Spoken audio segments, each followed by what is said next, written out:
The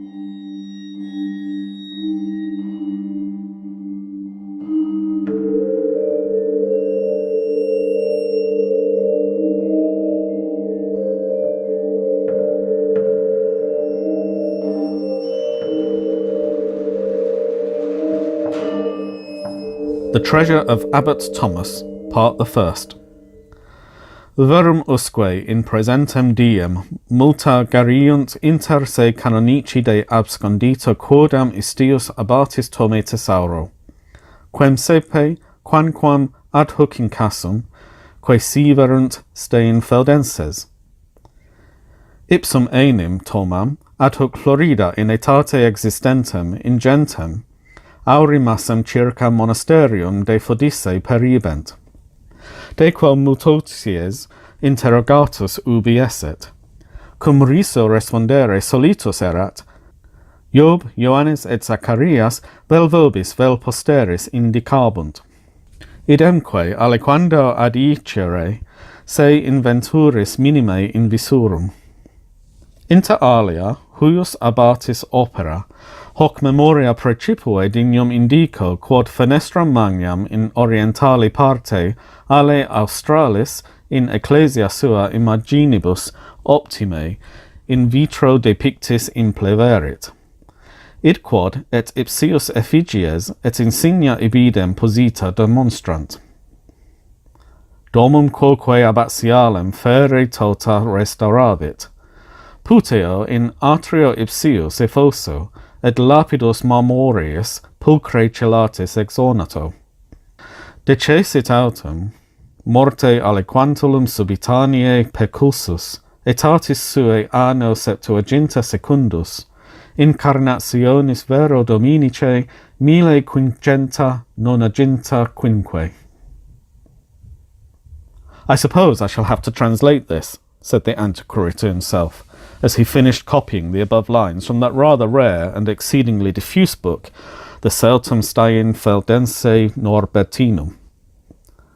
Well, it may as well be done first as last, and accordingly the following rendering was very quickly produced. Up to the present day, there is much gossip among the canons about a certain hidden treasure of this Abbot Thomas, for which those of Steinfeld have often made search, though hitherto in vain. The story is that Thomas, while yet in the vigour of life, concealed a very large quantity of gold somewhere in the monastery. He was often asked where it was, and always answered with a laugh, Job, John, and Zechariah will tell either you or your successors. He sometimes added that he should feel no grudge against those who might find it. Among other works carried out by this abbot, I may specially mention his filling the great window at the east end of the south aisle of the church with figures admirably painted on glass, as his effigy and arms in the window attest. He also restored almost the whole of the abbot's lodging, and dug a well in the court of it, which he adorned with beautiful carvings in marble. He died rather suddenly, in the 72nd year of his age, in the year of our Lord, 1529. An account of the Premonstratensian Abbey of Steinfeld in the Eifel, with lives of the abbots, published at Cologne in 1712 by Christian Albert Erhard, a resident in the district. The epithet Norbertinum is due to the fact that St. Norbert was founder of the Premonstratensian order. The object which the Antiquary had before him at the moment was that of tracing the whereabouts of the painted windows of the Abbey Church at Steinfeld. Shortly after the Revolution, a very large quantity of painted glass made its way from the dissolved abbeys of Germany and Belgium to this country, and may now be seen adorning various of our parish churches, cathedrals, and private chapels. Steinfeld Abbey was among the most considerable of these involuntary contributors to our artistic possession.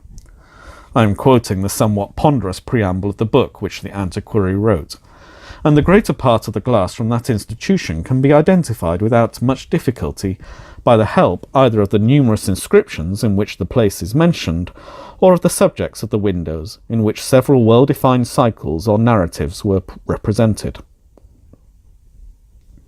The passage with which I began my story had set the Antiquary on the track of another identification. In a private chapel, no matter where, he had seen 3 large figures, each occupying a whole light in a window, and evidently the work of one artist. Their style made it plain that the artist must have been a German of the 16th century, but hitherto the more exact localizing of them had been a puzzle. They represented, will you be surprised to hear it, Job Patriarcha, Ioannis Evangelista, Zacharias Propheta, and each of them held a book or scroll inscribed with a sentence from his writings. These, as a matter of course, the Antiquary had noted, and had been struck by the curious way in which they differed from any text of the Vulgate that he had been able to examine. Thus the scroll in Job's hand was inscribed Auro est locus in quo absconditur. On the book of John was Habent investimentis sui scripturam quam nemo novit, and Zacharias had Super lapidum unum septem oculi sunt, which alone of the 3 presents an unaltered text, their translations being, from Job, there is a place for gold where it is hidden. From John, they have on their raiment a writing which no man knoweth. And from Zachariah, upon one stone are 7 eyes. A sad perplexity it had been to our investigator to think why these 3 personages should have been placed together in one window. There was no bond of connection between them, either historic, symbolic, or doctrinal, and he could only suppose that they must have formed part of a very large series of prophets and apostles, which might have filled, say, all the clerestory windows of some capacious church. But the passage from the Certum had altered the situation by showing that the names of the actual personages represented in the glass, now in Lord D's chapel, had been constantly on the lips of Abbot Thomas von Eichenhausen of Steinfeld, and that this abbot had put up a painted window, probably about the year 1520, in the south aisle of his abbey church. It was no very wild conjecture that the 3 figures might have formed part of Abbot Thomas's offering. It was one which, moreover, could probably be confirmed or set aside by another careful examination of the glass. And as Mr. Somerton was a man of leisure, he set out on pilgrimage to the private chapel with very little delay. His conjecture was confirmed to the full. Not only did the style and technique of the glass suit perfectly with the date and place required, but in another window of the chapel he found some glass known to have been brought along with the figures, which contained the arms of Abbot Thomas von Eichenhausen.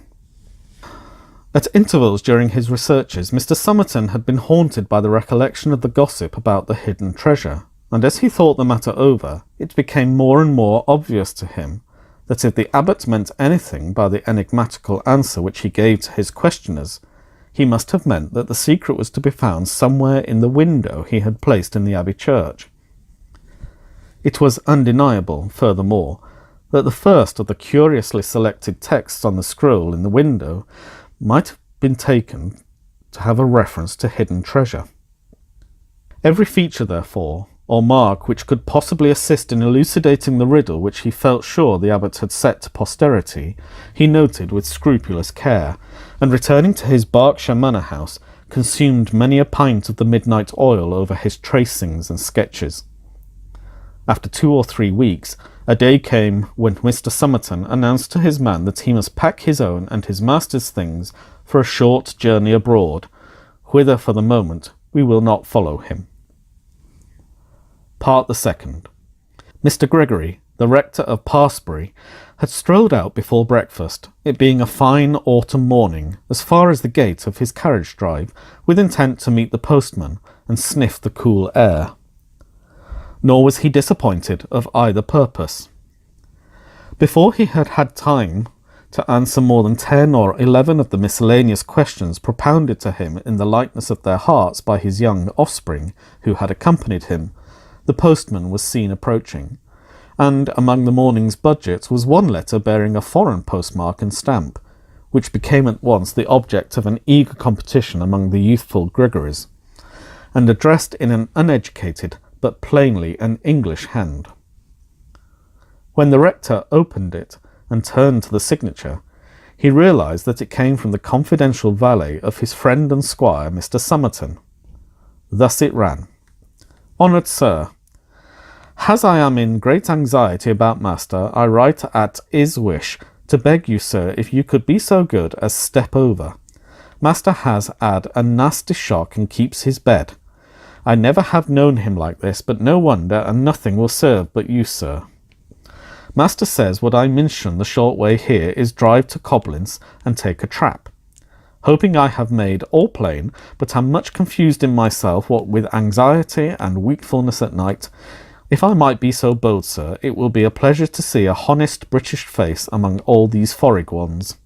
I am, sir, your obedient servant, William Brown. P.S. The village for town I will not term, it is named Steinfeld. The reader must be left to picture to himself in detail the surprise, confusion, and hurry of preparation into which the receipt of such a letter would be likely to plunge a quiet Berkshire parsonage in the year of grace 1859. It is enough for me to say that a train to town was caught in the course of the day, and that Mr. Gregory was able to secure a cabin in the Antwerp boat and a place in the Coblentz train. Nor was it difficult to manage the transit from that centre to Steinfeld. I labour under a grave disadvantage as narrator of this story, in that I have never visited Steinfeld myself, and that neither of the principal actors in the episode, from whom I derive my information, was able to give me anything but a vague and rather dismal idea of its appearance. I gather that it is a small place with a large church despoiled of its ancient fittings. A number of rather ruinous great buildings, mostly of the 17th century, surround the church. For the abbey, in common with most of those on the continent, was rebuilt in a luxurious fashion by its inhabitants at that period. It has not seemed to me worth-while to lavish money on a visit to the place, for though it is probably far more attractive than either Mr. Somerton or Mr. Gregory thought it, there is evidently little, if anything, of first-rate interest to be seen, except perhaps one thing, which I should not care to see. The inn where the English gentleman and his servant were lodged is, or was, the only possible one in the village. Mr. Gregory was taken to it at once by his driver, and found Mr. Brown waiting at the door. Mr. Brown, a model when in his Berkshire home of the impassive whiskered race, who are known as confidential valets, was now egregiously out of his element, in a light tweed suit, anxious, almost irritable, and plainly anything but master of the situation. His relief at the sight of the honest British face of his rector was unmeasured, but words to describe it were denied him. He could only say, "Well, I am pleased, I'm sure, sir, to see you, and so I'm sure, sir, will master." "How is your master, Brown?" Mr. Gregory eagerly put in. "I think he's better, sir, thank you, but he's had a dreadful time of it. I hope he's getting some sleep now, but what has been the matter? I couldn't make out from your letter. Was it an accident of any kind?" "Well, sir, I hardly know whether I'd better speak about it. Master was very particular. He should be the one to tell you. But there's no bones broke. That's one thing I'm sure we ought to be thankful." "What does the doctor say?" asked Mr. Gregory. They were by this time outside Mr. Somerton's bedroom door, and speaking in low tones. Mr. Gregory, who happened to be in front, was feeling for the handle, and chanced to run his fingers over the panels. Before Brown could answer, there was a terrible cry from within the room. "In God's name, who is that?" were the first words they heard. "Brown, is it?" "Yes, sir, me, sir, and Mr. Gregory," Brown hastened to answer, and there was an audible groan of relief in reply. They entered the room, which was darkened against the afternoon sun, and Mr. Gregory saw, with a shock of pity, how drawn, how damp with drops of fear, was the usually calm face of his friend, who, sitting up in the curtained bed, stretched out a shaking hand to welcome him. "Better for seeing you, my dear Gregory," was the reply to the rector's first question, and it was palpably true. After 5 minutes of conversation, Mr. Somerton was more his own man, Brown afterwards reported, than he had been for days. He was able to eat a more respectable dinner, and talked confidently of being fit to stand a journey to Coblentz within 24 hours. But there's one thing, he said, with a return of agitation which Mr. Gregory did not like to see, which I must beg you to do for me, my dear Gregory. Don't, he went on, laying his hand on Gregory's to forestall any interruption, don't ask me what it is, or why I want it done. I'm not up to explaining it yet. It would throw me back, undo all the good you have done me by coming. The only word I will say about it is that you run no risk whatever by doing it, and that Brown can and will show you tomorrow what it is. It's merely to be put back, to keep something. No, I can't speak of it yet. Do you mind calling Brown? Well, Somerton, said Mr. Gregory as he crossed the room to the door, I won't ask for any explanations till you see fit to give them, and if this bit of business is as easy as you represent it to be, I will very gladly undertake it for you the first thing in the morning. I was sure you would, my dear Gregory. I was certain I could rely on you. I shall owe you more thanks than I can tell. Now here is Brown. Brown, one word with you. Shall I go? Interjected Mr. Gregory. Not at all. Dear me, no. Brown, the first thing tomorrow morning. You don't mind early hours, I know, Gregory. You must take the rector to... there, you know. A nod from Brown, who looked grave and anxious. And he and you will put that back. You needn't be in the least alarmed. It's perfectly safe in the daytime. You know what I mean. It lies on the step. You know where we put it. Brown swallowed dryly once or twice, and failing to speak, bowed. And yes, that's all.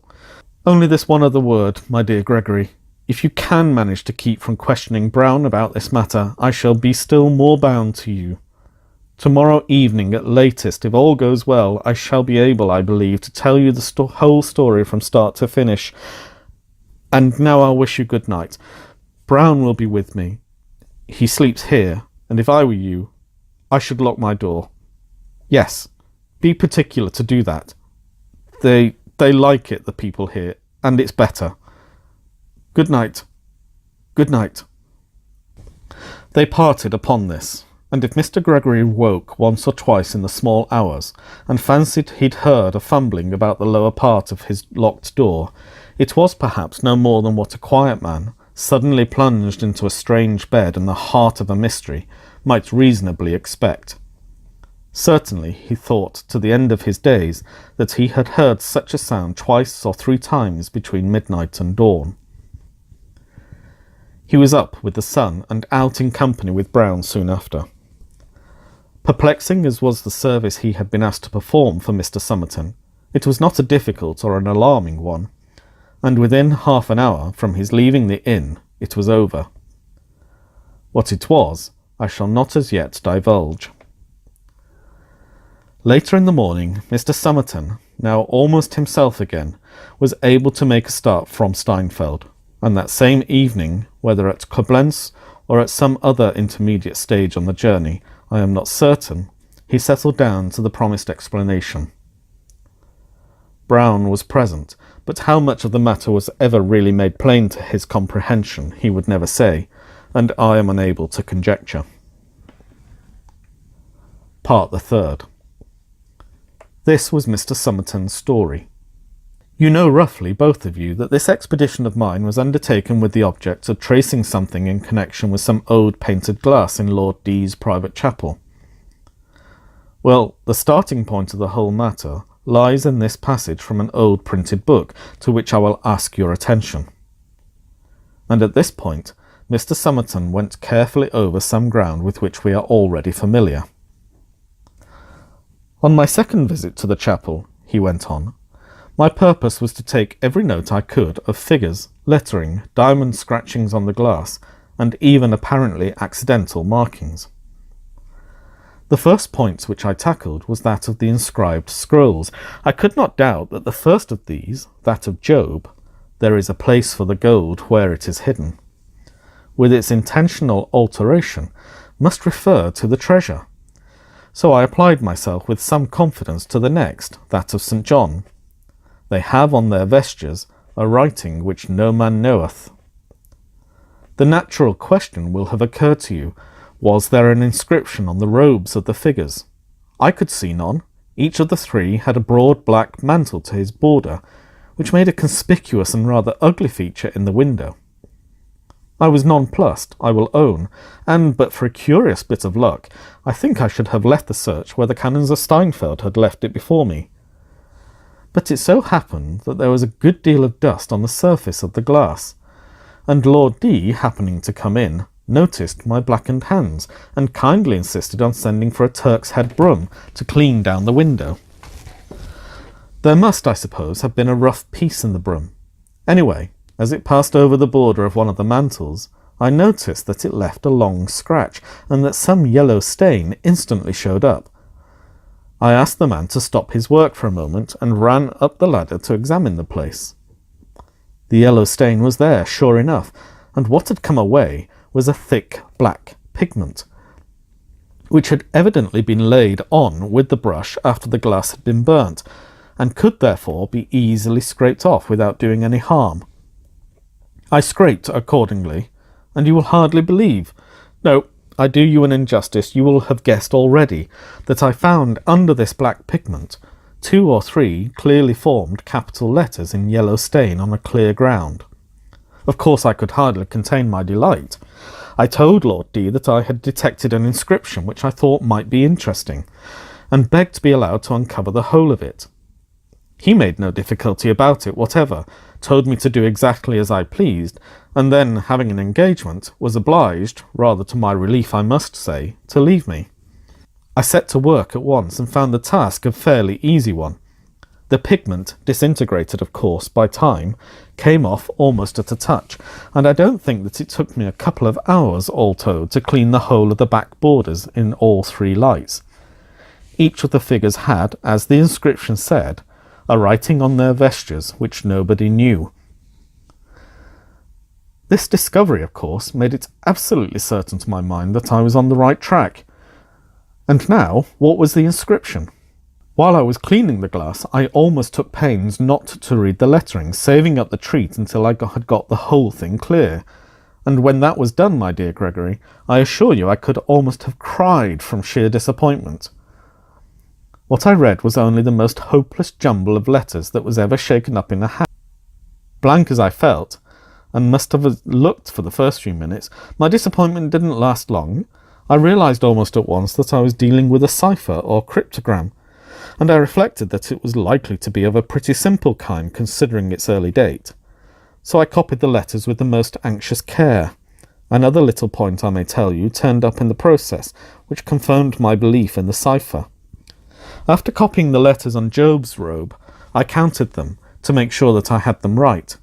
There were 38, and just as I finished going through them, my eye fell on a scratching made with a sharp point on the edge of that border. It was simply the number XXXVIII in Roman numerals.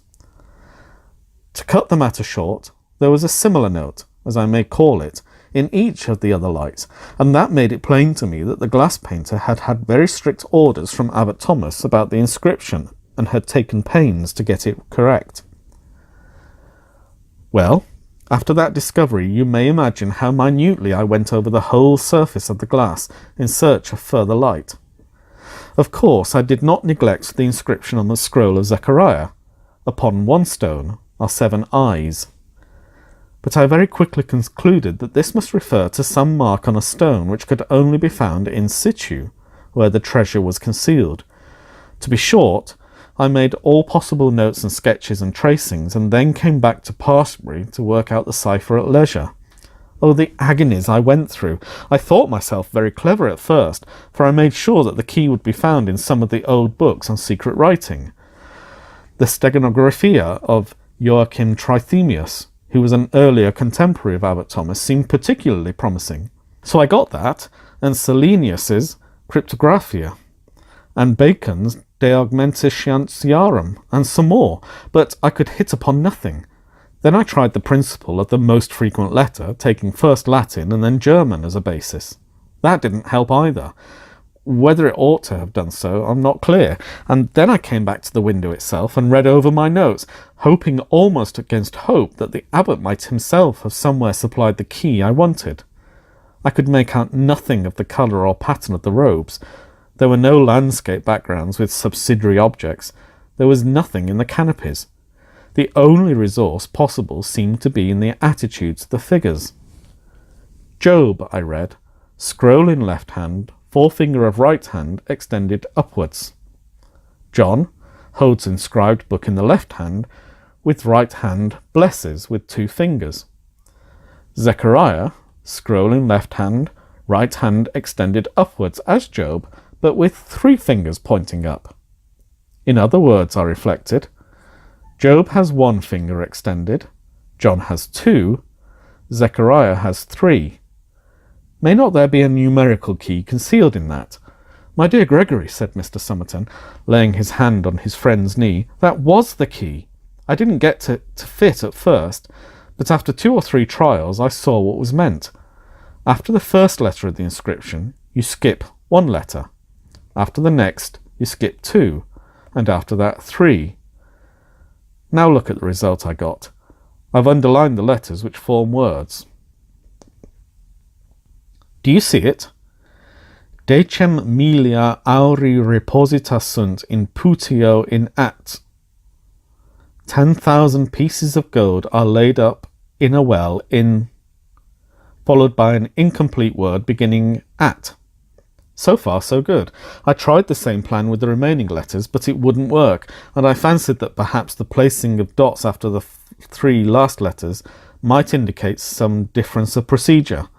Then I thought to myself, wasn't there some allusion to a well in the account of Abbot Thomas in that book, the Certum?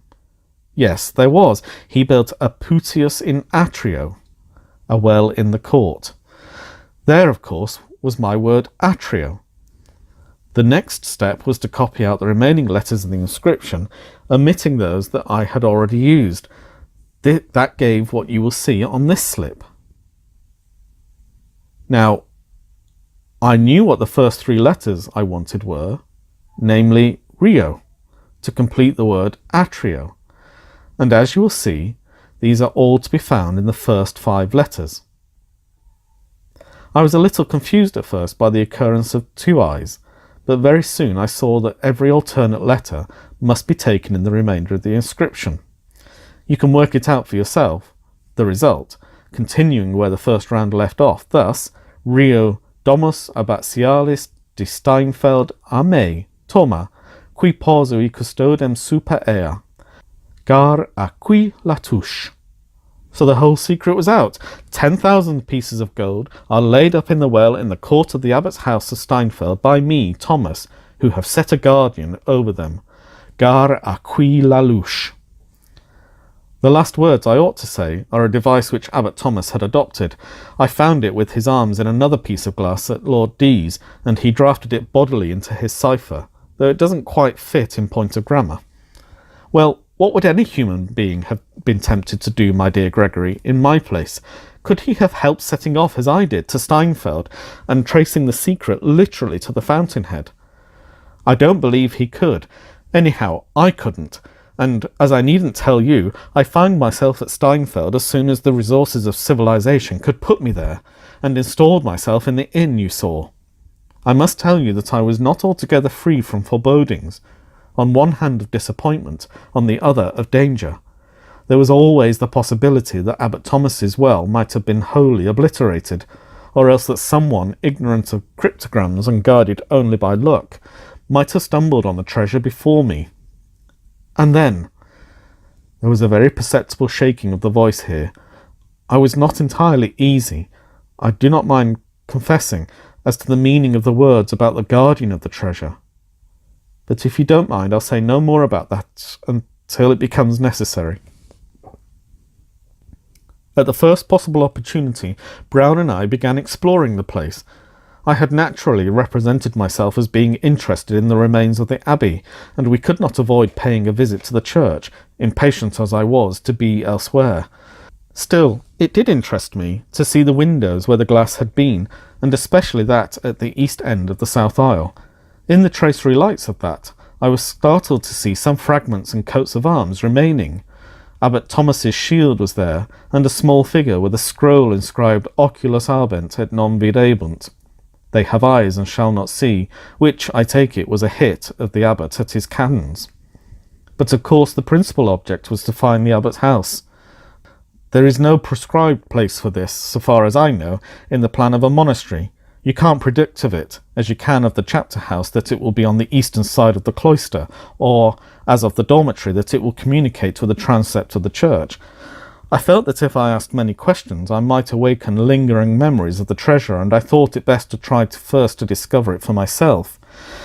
It was not a very long or difficult search. That three-sided court southeast of the church, with deserted piles of building around it, and grass-grown pavement, which you saw this morning, was the place. And glad enough I was to see that it was put to no use, and was neither very far from our inn, nor overlooked by any inhabited building. There were only orchards and paddocks on the slopes east of the church. I can tell you that fine stone glowed wonderfully in the rather watery yellow sunset that we had on the Tuesday afternoon. Next, well, what about the well? There was not much doubt about that, as you can testify. It is really a very remarkable thing. That curb is, I think, of Italian marble, and the carving, I thought, must be Italian also. There were reliefs, you will perhaps remember, of Eliezer and Rebecca, and of Jacob opening the well for Rachel, and similar subjects. But, by way of disarming suspicion, I suppose, the abbot had carefully abstained from any of his cynical and elusive inscriptions. I examined the whole structure with the keenest interest, of course, a square wellhead with an opening in one side, an arch over it with a wheel for the rope to pass over, evidently in very good condition still, for it had been used within 60 years, or perhaps even later than not quite recently. Then there was the question of depth and access to the interior.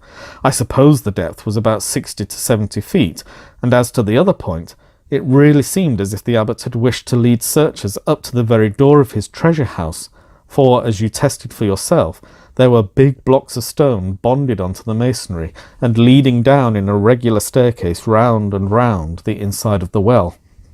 It seemed almost too good to be true. I wondered if there was a trap, if the stones were so contrived as to tip over when a weight was placed on them. But I tried a good many with my own weight and with my stick, and all seemed, and actually were, perfectly firm. Of course, I resolved that Brown and I would make an experiment that very night. I was well prepared. Knowing the sort of place I should have to explore, I had brought a sufficiency of good rope and bands of wedding to surround my body, and crossbars to hold to, as well as lanterns and candles and crowbars, all of which would go into a single carpet bag, and excite no suspicion. I satisfied myself that my rope would be long enough, and that the wheel for the bucket was in good working order, and then we went home to dinner. I had a little cautious conversation with the landlord, and made out that he would not be overmuch surprised if I went out for a stroll with my man about 9 o'clock, to make, heaven forgive me, a sketch of the abbey by moonlight. I asked no questions about the well, and am not likely to do so now. I fancy I know as much about it as anyone in Steinfeld. At least, with a strong shudder, I don't want to know any more. Now we come to the crisis, and though I hate to think of it, I feel sure, Gregory, that it will be better for me in all ways to recall it just as it happened. We started, Brown and I, at about 9 with our bag, and attracted no attention, for we managed to slip out at the hinder end of the inn-yard into an alley which brought us quite to the edge of the village. In 5 minutes we were at the well, and for some little time we sat on the edge of the wellhead to make sure that no one was stirring or spying on us. All we heard was some horses cropping grass out of sight further down the eastern slope. We were perfectly unobserved, and had plenty of light from the gorgeous full moon to allow us to get the rope properly fitted over the wheel. Then I secured the band round my body beneath the arms. We attached the end of the rope very securely to a ring in the stonework. Brown took the lighted lantern and followed me. I had a crowbar. And so we began to descend cautiously, feeling every step before we set foot on it, and scanning the walls in search of any marked stone. Half aloud, I counted the steps as we went down, and we got as far as the 38th before I noticed anything at all irregular in the surface of the masonry. Even here there was no mark, and I began to feel very blank and to wonder if the abbot's cryptogram could possibly be an elaborate hoax. At the 49th step, the staircase ceased. It was with a very sinking heart that I began retracing my steps, and when I was back on the 38th, Brown, with the lantern being a step or two above me, I scrutinized the little bit of irregularity in the stonework with all my might, but there was no vestige of a mark. Then it struck me that the texture of the surface looked just a little smoother than the rest, or at least in some way different. It might possibly be cement and not stone. I gave it a good blow with my iron bar. There was a decidedly hollow sound, though that might be the result of our being in a well, but there was more. A great flake of cement dropped onto my feet, and I saw marks on the stone underneath. I had tracked the abbot down, my dear Gregory, and even now I think of it with a certain pride. It took but a very few more taps to clear the whole of the cement away, and I saw a slab of stone about 2 feet square, upon which was engraven a cross. Disappointment again, but only for a moment. It was you, Brown, who reassured me by a casual remark. You said, if I remember right, "It's a funny cross. Looks like a lot of eyes." I snatched the lantern out of your hand and saw with inexpressible pleasure that the cross was composed of 7 eyes, 4 in a vertical line, 3 horizontal. The last of the scrolls in the window was explained in the way I had anticipated. Here was my stone with the 7 eyes. So far the abbot's data had been exact, and as I thought of this, the anxiety about the guardian returned upon me, with increased force. Still, I wasn't going to retreat now. Without giving myself time to think, I knocked away the cement all round the marked stone, and then gave it a prise on the right side with my crowbar. It moved at once, and I saw that it was but a thin light slab, such as I could easily lift out myself, and that it stopped at the entrance to a cavity. I did lift it out unbroken, and set it on the step, for it might be very important to us to be able to replace it. Then I waited for several minutes on the step just above. I don't know why, but I think to see if any dreadful thing would rush out. Nothing happened. Next I lit a candle, and very cautiously I placed it inside the cavity with some idea of seeing whether there were foul air and of getting a glimpse of what was inside. There was some foulness of air which nearly extinguished the flame, but in no long time it burned quite steadily. The hole went some little way back, and also on the right and left of the entrance, and I could see some rounded, light-coloured objects within which might be bags. There was no use in waiting. I faced the cavity and looked in. There was nothing immediately in the front of the hole. I put my arm in and felt to the right very gingerly. "Just give me a glass of cognac, Brown. I'll go on in a moment, Gregory." Well, I felt to the right, and my fingers touched something curved that felt, yes, more or less like leather. Dampish it was, and evidently part of a heavy, full thing. There was nothing, I must say, to alarm one. I grew bolder and put both hands in as well as I could, and I pulled it to me, and it came. It was heavy, but moved more easily than I expected. As I pulled it towards the entrance, my left elbow knocked over and extinguished the candle. I got the thing fairly in front of the mouth and began drawing it out. Just then Brown gave a sharp ejaculation and ran quickly up the steps with the lantern. He will tell you why in a moment. Startled as I was, I looked round after him and saw him stand for a minute at the top and then walk away a few yards. Then I heard him call softly, "All right, sir," and went on pulling out the great bag. In complete darkness. It hung for an instant on the edge of the hole, then slipped forward onto my chest and put its arms round my neck. My dear Gregory, I am telling you the exact truth. I believe I am now acquainted with the extremity of terror and repulsion which a man can endure without losing his mind. I can only just manage to tell you now the bare outline of the experience. I was conscious of a most horrible smell of mould and of a cold kind of face pressed against my own and moving slowly over it, and of several, I don't know how many, legs or arms or tentacles or something clinging to my body. I screamed out, Brown says, like a beast, and fell away backward from the step on which I stood, and the creature slipped downwards, I suppose, onto the same step. Providentially, the band round me held firm. Brown did not lose his head and was strong enough to pull me up to the top and get me over the edge quite promptly. How he managed it exactly, I don't know, and I think he would find it hard to tell you. I believe he contrived to hide our implements in the deserted building nearby, and with very great difficulty he got me back to the inn. I was in no state to make explanations, and Brown knows no German, but next morning I told the people some tale of having had a bad fall in the Abbey ruins, which I suppose they believed. And now, before I go further, I should just like you to hear what Brown's experience during those few minutes were. Tell the rector, Brown, what you told me. Well, sir, said Brown, speaking low and nervously, it was just this way. Master was busy in front of the hole, and I was holding the lantern and looking on, when I heard something drop in the water from the top, as I thought. So I looked up, and I see someone's head looking at us. I suppose I must have said something, and I held the light up and run up the steps, and my light shone right on the face. That was a bad un, sir, if ever I see one. A oldish man, and the face very much fell in, and laughing, as I thought. And I got up the steps quick pretty nigh, as I'm telling you, and when I was out on the ground there warn't any sign of a person. There hadn't been the time for anyone to get away, let alone our old chap, and I made sure he warn't crouching down by the well, nor nothink. Next thing I hear Master cry out something horrible, and all I see was him hanging out by the rope, and as Master says, however I got him up I couldn't tell you. You hear that, Gregory, said Mr. Somerton. Now, does any explanation of that incident strike you?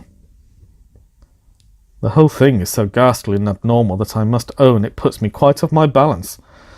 But the thought did occur to me that possibly, well, the person who set the trap might have come to see the success of his plan.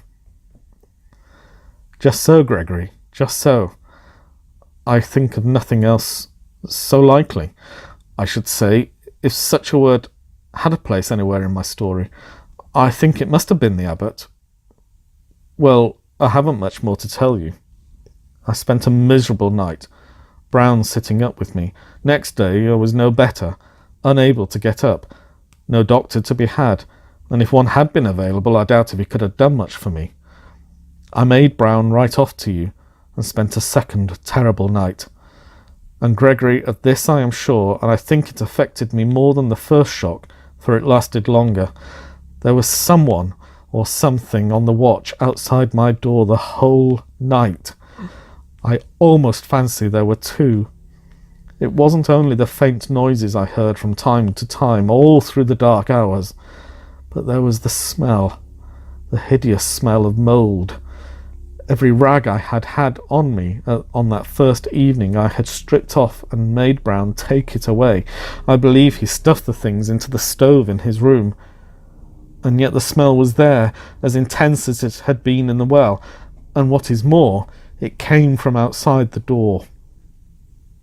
But with the first glimmer of dawn it faded out, and the sounds ceased too, and that convinced me that the thing or things were creatures of darkness, and could not stand the daylight. And so I was sure that if anyone could put back the stone, it or they would be powerless until someone took it away again. I had to wait until you came to get that done. Of course I couldn't send Brown to do it by himself, and still less could I tell anyone who belonged to the place. Well, there is my story, and if you don't believe it I can't help it, but I think you do. Indeed, said Mr. Gregory, I can find no alternative. I must believe it. I saw the well and the stone for myself, and had a glimpse, I thought, of the bags or something else in the hole. And to be plain with you, Somerton, I believe my door was watched last night too. I dare say it was, Gregory, but thank goodness that is over. Have you, by the way, Anything to tell about your visit to that dreadful place?" "Very little," was the answer. "Brown and I managed easily enough to get the slab into its place, and he fixed it very firmly with the irons and wedges you had desired him to get, and we contrived to smear the surface with mud so that it looks just like the rest of the wall. One thing I did notice in the carving on the wellhead, which I think must have escaped you. It was a horrid, grotesque shape, perhaps more like a toad than anything else. And there was a label by it inscribed with the 2 words, Depositum Custodi. Keep that which is committed to thee."